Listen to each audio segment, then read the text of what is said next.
Okay, this is chapter 10 called An Explosion. But I always start with this picture because I want you to notice that Avery is up at the top of the barn, and this is Fern, and this is called the Zuckerman's Barn Swing. So you can see Wilbur's Trough out there in the background, and just wanted you to get a visual of the swing as we are reading. Okay, so let me get back to An Explosion. There we go. Chapter 10, An Explosion. Day after day the spider waited, head down, for an idea to come to her. Hour by hour she sat motionless, deep in thought, having promised Wilbur that she would save his life. She was determined to keep her promise. Charlotte was naturally patient. She knew from experience that if she waited long enough, a fly would come to her web, and she felt sure that if she thought long enough about Wilbur's problem, an idea would come to her mind. Finally, one morning toward the middle of July, the idea came. Why, how perfectly simple, she said to herself. The way to save Wilbur's life is to play a trick on Zuckerman. If I can fool a bug, thought Charlotte, I can surely fool a man. People are not as smart as bugs. Wilbur walked into his yard just at that moment. What are you thinking about, Charlotte? He asked. I was just thinking, said the spider, that people are very gullible. What does gullible mean? Easy to fool, said Charlotte. That's a mercy, replied Wilbur, and he lay down in the shade of his fence and went fast asleep. The spider, however, stayed wide awake, gazing off affectionately at him and making plans for his future. Summer was half gone. She knew she didn't have much time. That's a big hint. Now notice the big gap. That morning, just as Wilbur fell asleep, Avery Arable wandered into the Zuckerman's front yard, followed by Fern. Avery carried a live frog in his hand. Fern had a crown of daisies in her hair. The children ran for the kitchen. Just in time for a piece of blueberry pie, said Mrs. Zuckerman. Look at my frog, said Avery, placing the frog on the drain board and holding out his hand for pie. Take that thing out of here, said Miss Zuckerman. He's hot, said Fern. He's almost dead, that frog. He is not, said Avery. He lets me scratch him between the eyes. The frog jumped and landed in Miss Zuckerman's dishpan full of soapy water. You're getting your pie on you, said Fern. Can I look for eggs in the hen house, Aunt Edith? Run outdoors, both of you, and don't bother the hens. It's getting all over everything, shouted Fern. His pie's all over his front. Come on, frog, cried Avery. He scooped up his frog. The frog kicked, splashing soapy water onto the blueberry pie. Another crisis, groaned Fern. Let's swing in the swing, said Avery. The children ran to the barn. Mr. Zuckerman had the best swing in the county. It was a single long piece of heavy rope tied to the beam over the north doorway. At the bottom end of the rope was a fat knot to sit on. It was arranged so that you could swing without being pushed. Let's get focused here. You climbed a ladder to the hayloft. Then, holding the rope, you stood at the edge and looked down, and were scared and dizzy. Then you straddled the knot so that as it acted as a seat. Then you got up all your nerve, took a deep breath, and jumped. For a second it seemed to be falling to the barn floor far below. Then suddenly the rope began to catch you, and you would sail through the barn door going a mile a minute, with the wind whistling in your ears and eyes and hair. Then you would zoom upward into the sky and look up at the clouds, and the rope would twist, and you would twist and turn with the rope. Then you would drop down, down, down, down out of the sky and come sailing back into the barn, almost into the hayloft. Then sail out again, not quite so far this time. Then in again, not so quite so high. Then out again, then in again, then out, then in. Then you jump off and fall down and let somebody else try. Mothers for miles around worried about Zuckerman's swing. They feared some child would fall off, but no child ever did. Children almost always hang on to things tighter than their parents think they will. Avery put his frog in his pocket and climbed to the hayloft. The last time I swung in this swing, I almost crashed into a barn swallow, he yelled. Take that frog out, ordered Fern.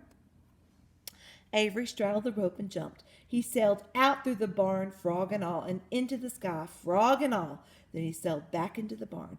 Your tongue is purple, screamed Fern. So is yours, cried Avery, sailing out again with the frog. I have hay inside my dress. It itches, called Fern. Scratch it, Avery yelled as he sailed back. It's my turn, said Fern. Jump off. Fern's got the itch, sang Avery. When he jumped off, he threw the swing up to his sister. She shut her eyes tight and jumped. She felt the dizzy drop and the supporting lift of the swing. When she opened her eyes, she was looking up into the blue sky and was about to fly back through the door. They took turns for an hour. When the children grew tired of swinging, they went down toward the pasture and picked wild raspberries and ate them. Their tongues turned from purple to red. Fern bit into a raspberry that had a bad-tasting bug inside and got discouraged.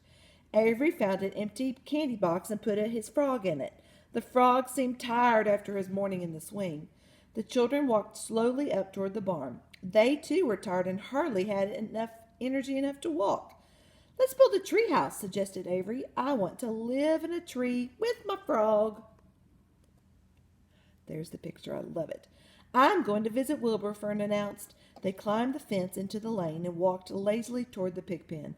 Wilbur heard them coming and got up. Avery noticed the spider web, and coming closer, he saw Charlotte. Dun, dun, dun. He looked at the big spider. He said, It's tremendous. Leave it alone, commanded Fern. You've got a frog. Isn't that enough? That's a fine spider, and I'm going to capture it, said Avery. He took the cover off the candy box. Then he picked up a stick. I'm going to knock that old spider into this box, he said. Wilbur's heart almost stopped when he saw what was going on. This might be the end of Charlotte if the boy succeeded in catching her. You stop it, Avery, cried Fern. Avery put one leg over the fence of the pig pen. He was just about to raise his stick to hit Charlotte when he lost his balance. He swayed and toppled and landed on the edge of Wilbur's trough. The trough tipped up and then came down with a slap. The goose egg was right underneath. There was a dull explosion as the egg broke, and then a horrible smell. Fern screamed. Avery jumped to his feet. The air was filled with the terrible gases and smells from the rotten egg. Templeton, who had been resting in his home, scuttled away into the barn. Good night, screamed Avery. Good night. What a stink. Let's get out of here. Fern was crying. She held her nose and ran toward the house. Avery ran after her, holding his nose. Charlotte, there's the picture of it, and see if you notice underneath there is the old goose egg that did not hatch, and Templeton is going in the hole. Charlotte felt greatly relieved to see him go. It had been a narrow escape. Later on that morning, the animals came up from the pasture, the sheep, the lambs, the gander, the goose, and the 7 goslings. There were many complaints about the awful smell, and Wilbur had to tell the story over and over again of how Arable Boy had tried to capture Charlotte, and how the smell of the broken egg drove him away just in time. It was that rotten egg that saved Charlotte's life, said Wilbur. The goose was proud of her share in the adventure. I'm delighted that the egg never hatched, she gabbled. Templeton, of course, was miserable over the loss of his beloved egg, but he couldn't resist boasting. It pays to save things, he said in a surly voice. A rat never knows when something's going to come in handy. I never throw anything away. Well, said one of the lambs, this whole business is as well and good for Charlotte, but what about the rest of us? This smell is unbearable. Who wants to live in a barn that is perfumed with rotten egg? Don't worry, you'll get used to it, said Templeton. He sat up and pulled wisely at his long whiskers, then crept away to pay a visit to the dump. When Lurvy showed up at lunchtime carrying a pail of food for Wilbur, he stopped short a few paces from the pig pen. He sniffed the air and made a face. What in thunder? He said, setting the pail down. He picked up the stick the Avery boy had dropped and pried the trough up. Rats, he said. Phew, I might have known a rat would have a nest under this trough. How I hate a rat. And Lurvy dragged Wilbur's trough across the yard and kicked some dirt into the rat's nest, burying the broken egg and all Templeton's other possessions. Then he picked up a pail. Wilbur stood in the trough, drooling with hunger. Lurvy poured. The slops ran creamily down around the pig's eyes and ears. Wilbur grunted. He gulped and sucked and sucked and gulped, and making swishing and swooshing noises, anxious to get everything at once. It was a delicious meal.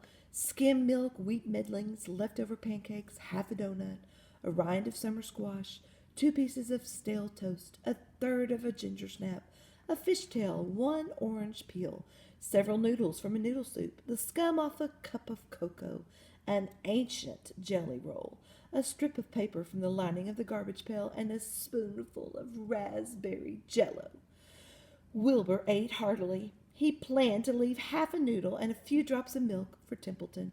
Then he remembered that the rat had been useful in saving Charlotte's life, and that Charlotte was trying to save his life, so he left a whole noodle instead of a half. Now that the broken egg was buried, the air cleared and the barn smelled good again. The afternoon passed, the evening came, shadows lengthened. The cool and kindly breath of evening entered through doors and windows. Astride her web, Charlotte sat moodily eating a horsefly and thinking about the future. And while she bestirred herself, she descended to the center of the web, and there she began to cut some of the lines. She worked slowly but steadily, while the other creatures drowsed. None of the others, even the goose, noticed that she was at work. Deep in the soft bed, Wilbur snoozed. Over in their favorite corner, the goslings whistled a night song. Charlotte tore quite a section out of her web, leaving an open space in the middle. Then she started weaving something to take the place of the thread she had removed. When Templeton got back from the dump around midnight, the spider was still at work. One of my favorite chapters.